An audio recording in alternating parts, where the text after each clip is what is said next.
बोली बोली छठी मैया की याद बालू भुलाइल खललू।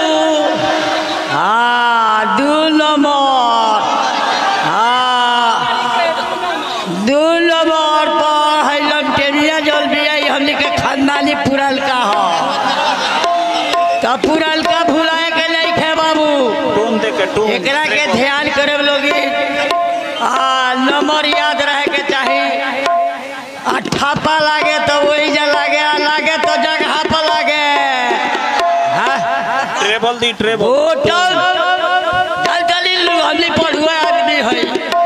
कॉलेज नहीं खे नॉलेज से रोवल के सामने खड़ा बानी। बोटम जल बालू तो 2 नंबर के धक्का पच दे दबा देवे के बा। हाँ अरे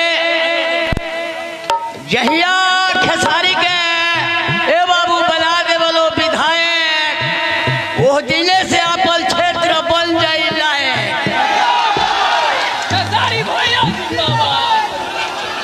फिर कुछ कहे के मौका दे तेरा है बबुआ छटर पटर कैले बता ये छटपटा ले बता।